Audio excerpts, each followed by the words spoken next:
यहाँ पर मंच पर उपस्थित हमारे साथ मंत्री रहे ओम प्रकाश सिंह जी, एसपी यादव जी और पार्टी के सभी नेता, यहाँ पर उपस्थित सभी प्रतिष्ठित और सम्मानित सहयोगी साथी, मैं सबसे पहले डॉक्टर नरेंद्र प्रताप सिंह जी को बहुत बहुत बधाई देना चाहता हूँ, मुबारकबाद देना चाहता हूँ कि उन्होंने जहाँ जगजीवन बाबूजी के बारे में, उनके जीवन के बारे में पूरा का पूरा किताब में उतार दिया और किताब का जो शीर्षक रखा है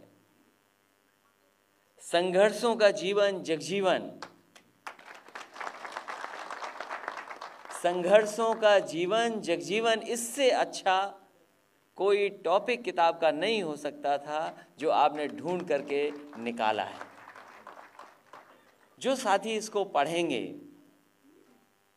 जो इस किताब के पन्नों को पलटेंगे, वो देखेंगे जगजीवन बाबूजी का जीवन कहाँ से निकल करके कहाँ पहुँच गया। मैं ये कह सकता हूँ, जब से मैं जगजीवन बाबूजी को देख रहा हूँ, ऐसा ही देख रहा हूँ जगजीवन बाबूजी को।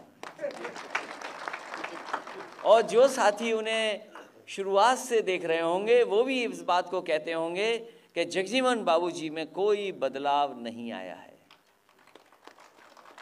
जगजीवन बाबूजी नेताजी जी के साथ और तमाम और राजनीतिक साथियों के साथ बहुत लंबे समय से रह रहे हैं। बहुत लंबा जीवन उन्होंने गुजारा है और जीवन के न जाने कितने उतार चढ़ाव देखे होंगे, राजनीति के उतार चढ़ाव देखे, न जाने कैसा बदलता हुआ समय देखा है। कभी अच्छा समय आया होगा, कभी खराब समय आया होगा, न जाने कैसा कैसा समय देखा इन्होंने। लेकिन बाबूजी वैसे ही के वैसे बाबूजी रह गए, इन्हें कोई ताकत का असर इनके ऊपर नहीं पड़ा। सरकारें आई चली गईं, सरकारें बनी और नहीं बनी, लेकिन जो वो पावर का नशा होता है कभी कभी जगजीवन बाबूजी के जीवन में कभी नहीं उतरा। और पार्टी, नेताजी, हम, परिवार, जो सबसे बड़ी क्वालिटी है कि एक भरोसे के आदमी हमें मिले, इस पार्टी को एक भरोसे के आदमी मिले। और अगर दूसरी क्वालिटी भी हो वफादार वाली, तो शायद आज के ज़माने में ऐसे लोग नहीं मिलते जिन पर भरोसा किया जा सके, जो पूरे के पूरे 100% वफादार हों। हमें बचपन की तमाम चीज़ें याद हैं, क्योंकि कभी कभी जो काम नेताजी को करना होता था वो जगजीवन बाबूजी करते थे। कभी हमें पैसे की ज़रूरत हुई होगी, उन्होंने हाथ से नहीं गिने, अपनी पजामे की जेब में अंदर ही गिन करके दे दिए, जितने मांगे उतने दे दिए। और ये हुनर तो जगजीवन बाबूजी में ही है कि उन्हें पैसे नहीं बाहर निकालने पड़े, उन्हें पता है कि कितने पैसे की ज़रूरत है। तो सोचो, एक परिवार की तरह नेताजी के साथ रहे, पार्टी के साथ रहे, और आज उनके ऊपर जो किताब लिखी जा रही है, बहुत से पहलू लिखे गए होंगे। मैं समझता हूँ बहुत सारे नौजवानों को प्रेरणा मिलेगी, सीख मिलेगी, और कम से कम सादा जीवन, ईमानदार रह कर के जीवन जीने का मौका मिलेगा, इससे सीखने का मौका मिलेगा। मैं डॉक्टर नरेंद्र प्रताप सिंह जी को बहुत बहुत बधाई देता हूँ। साथ ही साथ उन्होंने जो किताब लिखी है, सूरज आज चांद से हारा, वो तो कवि लोगों के बारे में कहा जाता है कि जहाँ ना पहुँचे रवि वहाँ पहुँचे कवि, और बिखरे बादल, ये बहुत अच्छी किताबें हैं। अब समय कम मिलेगा क्योंकि चुनाव का समय आ गया है, लगता है 5 बजे कुछ ऐलान होने जा रहा है, लेकिन मुझे उम्मीद है कि समय पर जब कभी हम लोग पन्ने पलटेंगे, कुछ न कुछ ऐसा इसमें मिलेगा जो हम अपने भाषणों में कह पाएंगे। ये सही बात है कि जब सूरज निकलता है तो सबकी हार हो जाती है। ये जितने भी रोशनी देने वाले, टिमटिमाने वाले लोग हैं, और चांद को तो हार नहीं है, क्योंकि चांद पे अपनी रोशनी नहीं है। ये किताब सही लिखी है आपने, इनकी बहुत सी लाइनें हमारे भाषणों में काम आएंगी। इसलिए समय समय पर आप देखेंगे, अगर कोई बात ऐसे लगी कि कोई ये नई बात मैंने कही, तो हो सकता है इसी किताब की हो वो। इसलिए डॉक्टर नरेंद्र प्रताप सिंह जी को बधाई देता हूँ, समय पर उन्होंने मुझे किताब का विमोचन करने का मौका दिया है। साथ ही साथ एक साथी आए, फरियाद किताब लिखी है, पूरा उनका संकलन है, तौसीफ शमशाद सिद्दीकी जी, जिन्होंने तमाम समस्याओं को लेकर के जो आवाज़ें उठाई हैं, जो लोगों को मदद की है, जो समय समय पर उनके साथ खड़े हुए हैं। मैं ऐसे साथी का भी बधाई देता हूं कि जब ऐसा काम होता है तभी लोग जुड़ते हैं, भावनात्मक जुड़ाव तभी होता है जब ऐसा काम उनके बीच में किया जाता है। मैं दोनों साथियों को बधाई देता हूं, जो साहू समाज, राठौर समाज के जितने भी साथी आए हैं, प्रोफेसर्स आए हैं, उनका भी मैं धन्यवाद देता हूं कि जगजीवन बाबू जी के इस कार्यक्रम में आप शामिल हुए हैं। जगजीवन बाबू जी का बहुत सादा जीवन रहा। उन्होंने जो अपनी मेहनत, अपने सूझबूझ से कई समय पर ऐसे भी सहयोग किया है जिसके हम याद नहीं कर सकते इस मौके पर, लेकिन उससे पार्टी को बड़ा लाभ मिला है। मैं जगजीवन बाबू जी को बहुत बधाई देता हूं उनकी किताब के लिए।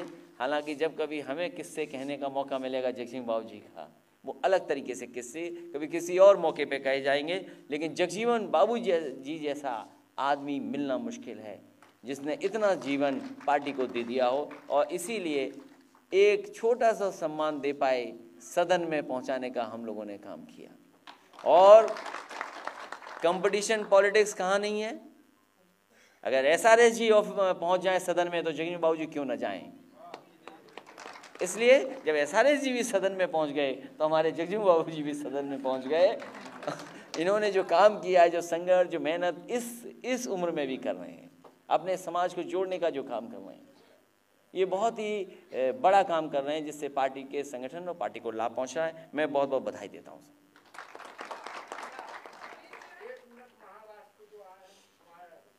वो हम मिल लेंगे माया यादव से।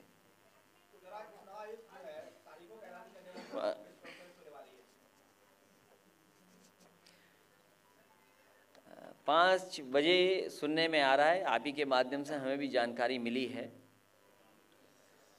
और हम तो ये कहेंगे कि परिवर्तन का रुझान है, क्योंकि जनता बहुत परेशान है।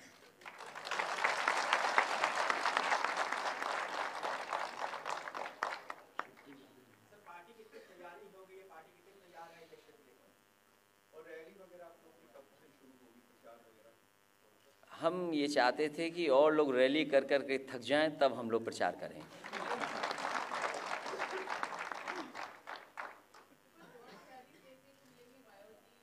क्योंकि गठबंधन हुआ है, तो मैं समझता हूँ आने वाले समय में तारीख जब आ जाएंगी, कितने चरणों में चुनाव होगा, चरणों के हिसाब से कार्यक्रम भी तय कर लेंगे, जिससे कि जनता में जाने का मौका मिले और जनता से अपील करने का मौका मिले, और जो जनता परेशान है उसे परिवर्तन का मौका मिले, वो हम लोग काम करेंगे। क्योंकि जिस तरीके से चीज़ें कही गई हैं नौकरी के सवाल को लेकर के, सरकार को जवाब देना पड़ेगा अब जनता में कि आखिरकार कितना रोजगार, कितनी नौकरी दी है आपने।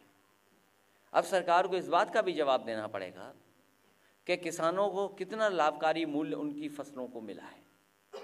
सरकार को हर जवाब देना पड़ेगा कि महंगाई आखिरकार कैसे बढ़ गई, और 5 साल पुराना वादा याद दिलाया जाएगा कि किस तरीके से सरकार ने कहा था, सरकार में जो लोग आज शामिल हैं उन्होंने कहा था कि जनता हमें अगर मौका दे देगी तो दुनिया में जहाँ कहीं भी काला धन होगा वो भारत में आ जाएगा। न काला धन आया, जो जनता ने कमाया था मेहनत से, ईमानदारी से, वो भी पैसा जमा करा लिया गया, और इतना भय का माहौल पैदा कर दिया कि जिन्हें पकड़ना चाहिए था वो नहीं पकड़े गए, और तमाम लोग 40,000 से ज़्यादा उद्योगपति भारत छोड़ के चले गए। हमें याद है वो दिन एयरपोर्ट पर जिस दिन हमें इलाहाबाद के छात्र संघ के छात्रों के कार्यक्रम के बीच जाना था, एयरपोर्ट पर पुलिस आकर के इसलिए रोक रही है क्योंकि आप छात्र संघ के कार्यक्रम में जा रहे हैं। पूरा प्रशासन लगा दिया और एक फर्जी चिट्ठी लगा करके भेज दी एयरपोर्ट पर कि ये हवाई जहाज नहीं उड़ सकता। लेकिन इसी देश से बड़े बड़े उद्योगपति जिन्होंने बैंकों को कंगाल कर दिया, बैंकों को खाली कर दिया, वो अच्छे से हवाई जहाज फर्स्ट क्लास में बैठ करके भारत छोड़ के चले गए और आज भी भारत में वापस नहीं आए हैं। इसका भी जवाब देना पड़ेगा। अगर हम छात्र संघ में जा रहे हैं तो पुलिस हमें हवाई जहाज में नहीं चढ़ने दे रही है, और आपने सबने देखा है।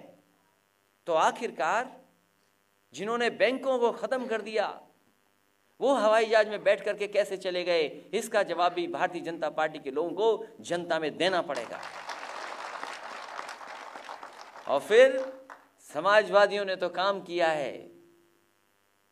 चुनाव में कम बोला था, इस चुनाव में ज्यादा काम बोलेगा, क्योंकि मेट्रो पे बैठने का जब मन करता है मुख्यमंत्री जी को और उनके सहयोगी साथियों को, तो वो अपनी मेट्रो पे नहीं बैठते, समाजवादियों की बनाई हुई मेट्रो पे बैठ करके जाते हैं।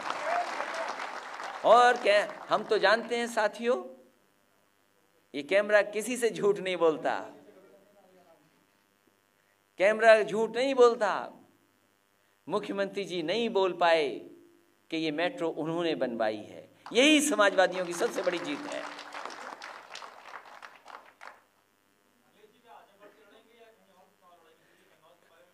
बहुत जल्दी सभी नाम आ जाएंगे, कौन कहां से लड़ेगा।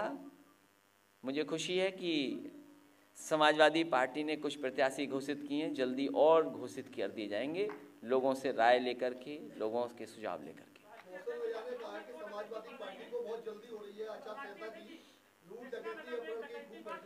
देखिए, ये पहली बार हुआ है कि जहां पुलिस ही पकड़ी गई चोरी करते हुए। सोचो कितनी शर्म की बात है, कितनी शर्म की बात है। सरकार को तो जवाब देना चाहिए। पुलिस चोरी खुद कर रही है, चोर बन गई पुलिस। किसी प्रदेश में ऐसा हो रहा होगा, बताओ हमें? और पूरे दुनिया में कहीं नहीं हो रहा होगा कि एक जनप्रतिनिधि दूसरे जनप्रतिनिधि को 21 जूते की सलामी दे रहा हो।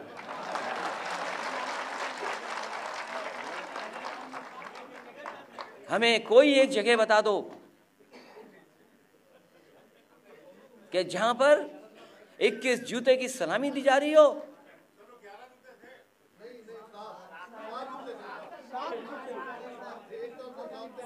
देखिए, जो हम गिन पाए, हमारी गिनती गड़बड़ है, हम गिनती दोबारा सीख लेंगे। हो सकता है 15 लाख की गणित, 15 लाख पे आपने कभी सवाल नहीं पूछा होगा, 2 करोड़ नौकरी पे कभी सवाल नहीं पूछा होगा, राफेल पे भी सवाल नहीं पूछा होगा। अरे हमारे 21 जूते की सलामी पे सवाल पूछ रहे हो आप।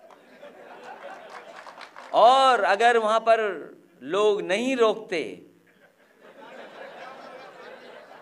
तो वो 21 जूतों की सलामी थी। सोचो। और उसके बाद प्रभारी मंत्रियों की हिम्मत नहीं है किसी जिले में चले जाएं। और अगर पूरे हिसाब किताब लगा लो, जूतों का पूरा हिसाब किताब लगा लीजिए आप हमारे चैनल अंबेडकर पीपुल्स वॉइस को सब्सक्राइब कीजिए और बेल आइकन भी दबाइए और पाइए हर वीडियो की नोटिफिकेशन।